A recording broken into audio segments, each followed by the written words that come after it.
মিজান, দাড়িপাল্লা, এটা হচ্ছে ইনসাফের প্রতীক। এটা কিসের প্রতীক? ইনসাফের প্রতীক। এটা আবার মনে করেন না যেটা জামাত ইসলামের প্রতীক। গ্রাম থেকে কিছু লোক আসছে, ঢাকা হাইকোর্টের সামনে গিয়ে দেখে বিরাট দাড়িপাল্লা টানানো। কয় যে বাপ রে, জামাত ইসলামের এত বড় অফিস! দুনিয়ার সব, বাংলাদেশের সবগুলি কোর্টের সামনে এরকম দাড়িপাল্লা টানানো আছে। ইনসাফের প্রতীক, এটা হচ্ছে ইনসাফের প্রতীক। ইনসাফ কি মুকদ্দাস তারাজু। এই পবিত্র একটি দৃষ্টান্ত আল্লাহ রাব্বুল আলামিন দাড়িপাল্লার সাথে দিয়েছেন, ইনসাফ। এই ইনসাফ কেবলমাত্র করতে পারে কারা? নবীরা। কিসের মাধ্যমে? কোরআনের মাধ্যমে। বাইয়িনাত দিয়েছি, কিতাব দিয়েছি, মিজান দিয়েছি। মিজান দিয়েছি, বিচারটা কেমন দেখো। বিচারটা কারে কয়? ইহুদি এসে একজন মুসলমানের বিরুদ্ধে নালিশ করেছে আল্লাহর নবীর দরবারে। নবীজি সাক্ষ্য প্রমাণ নিয়ে সবকিছু শুনে মিলে রায় দিলেন ইহুদির পক্ষে, মুসলমানের বিপক্ষে। কারে কয়? মিজান। নবী তো ইচ্ছা করলে তার নিজের দলের ওই মুসলমানদের পক্ষেই তো রায়টা দেওয়া স্বাভাবিক ছিল। ছিল কিনা কন? বাপ হোক, মা হোক, দলের নেতা হোক, সব সময় নিজের স্বার্থের দিকে টানে। কথা ঠিক কিনা? স্বাভাবিকভাবে বোঝেন। চট্টগ্রাম শহরে সবচাইতে বড় সন্ত্রাসী ধরা পড়েছে। পুলিশ বহু পরিশ্রম করে খাগড়াছড়ি থেকে ঘাট ধরে নিয়ে আসছে। ঢাকা থেকে টেলিফোন আসছে, মন্ত্রী বাহাদুরের টেলিফোন। হ্যালো, কে? চিটাগং এসপি? বলে হ্যাঁ। কারে ধরছো? কয় বল্টু মিয়ারে। ছাড়ো মিয়া, আমার দলের লোক তুমি ঠিক পাও নাই? কয় স্যার, অস্ত্র শুদ্ধা ধরছি। অস্ত্র শুদ্ধা ছেড়ে দে।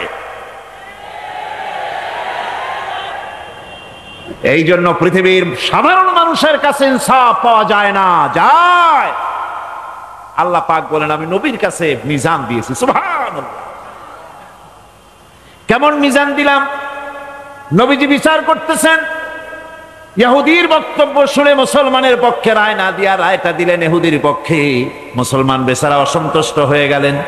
তিনি চলে গেলেন হযরত ওমর রাদিয়াল্লাহু তাআলা আনহুর কাছে। কপাল কত খারাপ! তার কাছে গিয়ে বলছেন, আমিরুল মুমিনিন। তিনি তো তখন আমিরুল মুমিনিন হন নাই, যে বলছেন, ভাই ওমর, একটা বিচারের সানি করার জন্য আসছি। বলে, সানি আসছো আমার কাছে? পয়লা গেছিলা কার কাছে? গেছিলাম মুহাম্মদ সাল্লাল্লাহু আলাইহি ওয়াসাল্লামের কাছে। দেখেন অবস্থাটা।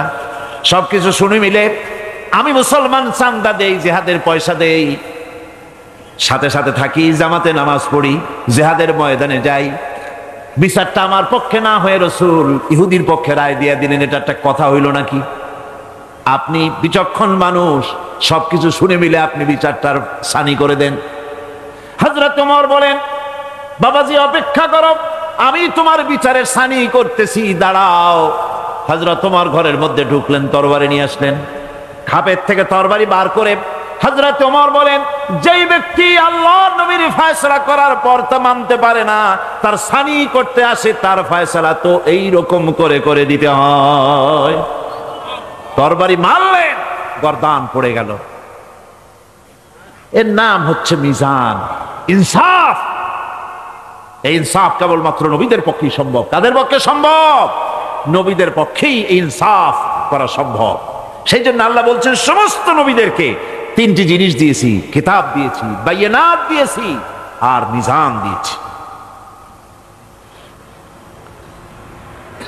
আমার ভাইরা, কিতাবের প্রতি ঈমান আনবো, সব কিতাব মানি, সব রাসূলদের মানি। লা নুফাররিকু বাইনা আহাদিন মির রুসুলি। কোন নবীদের ভিতরে আমরা পার্থক্য সূচিত করি না, সমানভাবে সব নবীদের উপর ঈমান আনছি। যত নবীর নাম জানি আর যত নবীর নাম জানি না, সমস্ত নবীদেরকে মানি, শ্রদ্ধার সাথে ঈমান এনেছি। ঠিক কিনা কন? সমস্ত কিতাবের প্রতি ঈমান এনেছি, কিন্তু অন্যান্য সমস্ত কিতাবের সাথে সম্পর্ক ছিন্ন করে শুধুমাত্র মানতে হবে কোরআন। শুধুমাত্র মানতে হবে কি? সমস্ত আসমানি কিতাব বিশ্বাস করি, ঈমান এনেছি, কিন্তু সমস্ত কিতাবের সাথে সম্পর্ক ছিন্ন করে মানতে হবে শুধুমাত্র কোরআন। কারণ এটাই হচ্ছে মুকাম্মাল। হযরত ওমর রাদিয়াল্লাহু তাআলা আনহু একদিন রাসূল করিম সাল্লাল্লাহু আলাইহি সাল্লামের সামনে তাওরাতের একটা পাতা এনে তিনি পড়তেছিলেন। বললেন, হুজুর তাওরাতের একটা পাতা পাইছি, একটু আপনারে শোনাই। হুজুরের কাছ থেকে অনুমতি না নিয়েই তিনি তা পড়া শুরু করে দিলেন। কিছুক্ষণ পর হযরত আবু বকর রাদিয়াল্লাহু তাআলা আনহু এসে তিনি রাসূলের চেহারার দিকে তাকিয়ে দেখেন আল্লাহর নবীর চেহারা মোবারক গোসায় লাল হয়ে আছে। হযরত সিদ্দিক আকবর রাদিয়াল্লাহু তাআলা আনহু বলেন, ওমর, এর থেকে যদি তুই মরে যেতি, এর থেকে তুমি যদি মরে যেতে। তিনবার বললেন। হযরত ওমর হতচকিত হয়ে গেলেন। তিনি তাকিয়ে রাসূলের চেহারা মোবারকের দিকে দেখেন হুজুরের চেহারা গোসায় ভরে গেছে। হযরত ওমর থরথর করে কাঁপতে লাগলেন। বললেন, ইয়া রাসূলুল্লাহ, ওমরের জীবন, ওমরের মা বাপের জীবন আপনার কদমে উৎসর্গ হয়ে যাক। কি অপরাধ করেছি ইয়া রাসূলুল্লাহ? হুজুর বলছেন, ওমর, তুমি যে কিতাবের পাতা আমারে শুনাইতেছো, এই কিতাব যার উপরে অবতীর্ণ হয়েছে সেই মুসা আলাইহিস সালাম যদি আজকে বেঁচে থাকতেন আমার উম্মতের ভিতরে শামিল হওয়া ওয়াজিব হয়ে যেত।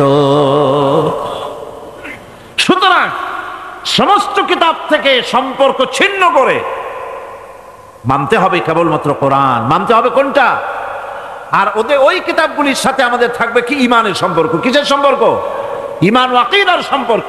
আর মানতে হবে কোরআন। এই কোরআনে কারিমের রয়েছে বিশেষ কিছু বৈশিষ্ট্য। সুবহানাল্লাহ, কত বৈশিষ্ট্য! কোরআনে কারিমের রয়েছে বৈশিষ্ট্য, বৈশিষ্ট্যে ভরা এই কোরআন, যা আল্লাহ রাব্বুল আলামিন আমাদেরকে দান করেছেন। এর এক নম্বরের বৈশিষ্ট্য হলো কোরআন আরবি ভাষায় নাজিল হয়ে গোটা পৃথিবীতে ছড়ায় আছে। আজও পর্যন্ত কোরআনের মধ্যে কোনো পরিবর্তন হয় নাই। হয়েছে কোনো পরিবর্তন? সামনের দিকে হওয়ার সম্ভাবনা আছে। আল্লাহ পাক বলেন, নাহনু নাযালনা যিকরা ওয়া ইন্না লাহু লাহাফিজুন। কোরআন নাজিল করেছি আমি আল্লাহ, আর এর সংরক্ষণের সবটুকুন দায়িত্ব আমি আল্লাহ আমার নিজ হাতে গ্রহণ করেছি। আমার হাতে এটা গ্রহণ করেছি। এটা কোরআনের বৈশিষ্ট্য। পৃথিবীতে কোরআন মুখস্থ, আপনার বেদ, বাইবেল, অন্যান্য ধর্মগ্রন্থ মুখস্থ করেছে, এর কোনো নজির নাই। আছে নাকি? কোনো নজির নাই। কিন্তু কোরআন মুখস্থ করেছে লক্ষ লক্ষ মুসলমান পাওয়া যাবে, কোটি খানেক মুসলমান পাওয়া যাবে যারা কোরআন মুখস্থ করেছে। আল্লাহ রাব্বুল আলামিন বলেন, ওয়ালাকাদ ইয়াসসারনাল কুরআনা লিযিকর। কোরআন মুখস্থ করার জন্য আমি আল্লাহ বান্দাদের কাছে আমি সহজ করে দিয়েছি। এই পৃথিবীতে কোরআনের বড় বৈশিষ্ট্য হচ্ছে কোরআনের চাইতে বেশি পড়া হয়েছে এমন কোন কিতাব পৃথিবীতে আছে? নাম করেন, নাম করেন, বলেন। এমন কোন কিতাব পৃথিবীতে না। আমার ভাইরা, এমন মজার কিতাব মানুষ বুঝেও পড়ে না বুঝেও পড়ে। রাতের বেলায় তাহাজ্জুদের নামাজ পড়ে কোরআন তেলাওয়াত করে আর চোখের পানি দিয়ে দাড়ি ভিজে যায়। কোরআনে কারীম এত মজার কিতাব। এই কোরআনে কারীমকে আল্লাহ রাব্বুল আলামিন বিরাট নিয়ামত করে মানুষের জন্য পেশ করেছেন। আর এই কোরআনেরই অনুসরণ করতে হবে, বৈশিষ্ট্যগুলি বুঝতে হবে। আর এই কোরআনের অনুসরণ করা লাগবে, কারণ কোরআনকেই একমাত্র অনুসরণযোগ্য কিতাব বলে আল্লাহ সর্বশেষ এই কিতাব নাজিল করেছেন। আল্লাহর পক্ষ থেকে আর একটা বাণীও মানুষের জন্য আসবে না। আসবে নাকি? আল্লাহর পক্ষ থেকে আখিরি কালাম। আল্লাহ পাক বলছেন, ইন্না আনজালনা ইলাইকাল কিতাবা বিল হাক্কি লিতাহকুমা বাইনান নাসি বিমা আরাকাল্লাহ। আমি এই কিতাবকে সত্য সহকারে তোমার উপরে অবতীর্ণ করেছি, যাতে করে এই সত্য জ্ঞান এবং বিচার ফায়সালা তুমি মানুষের মধ্যে করতে পারো। সেই জন্য আমার পক্ষ থেকে এই কিতাব তোমার উপরে সত্য সহকারে অবতীর্ণ করেছি। এই কিতাবেরই অনুসরণ করতে হবে কেবলমাত্র, আর কোনটার নয়। সুতরাং কোরআনের প্রতি ঈমান আনার লক্ষ্যে কোরআনের বিশুদ্ধতা সম্পর্কে সন্দেহ এবং সংশয় দূর করা জরুরি। কোরআনের প্রতি আমাদের কি কোনো সন্দেহ আছে? জোরে বলেন আছে? আলহামদুলিল্লাহ কোন কোন আলহামদুলিল্লাহ। আল্লাহ রাব্বুল আলামিন প্রথমে তো চ্যালেঞ্জ করেছিলেন, তোমরা যদি সন্দেহ পোষণ করো কোরআনের ব্যাপারে, তাহলে কোরআন শরীফের মতো করে একখানা কিতাব বানায় আনো। এই চ্যালেঞ্জের মোকাবেলা দুনিয়া কেউ করতে পারে নাই। এরপরে আল্লাহ পাক বলেছেন, পারলা না গোটা কোরআন, কোরআনের মতো করে 10টা সূরা বানায় আনো। তাও সাড়া পাওয়া গেল না, কাউকে পাওয়া গেল না।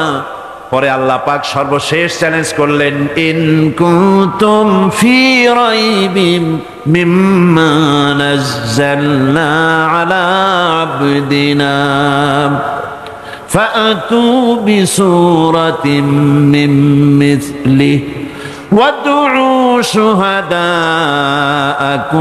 মিন দুনিল্লাহি ইন কুনতুম সাদিকিন।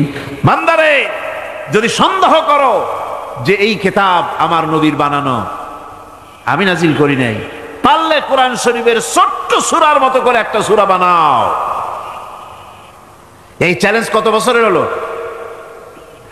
১৫০০ বছরের পৃথিবীর মানুষের আল্লাহর এই চ্যালেঞ্জের মোকাবেলায় মানুষের বিশ্ববাসীর নীরবতা প্রমাণ করে কোরআনে কারীম নির্ভুলভাবে আল্লাহর কালাম।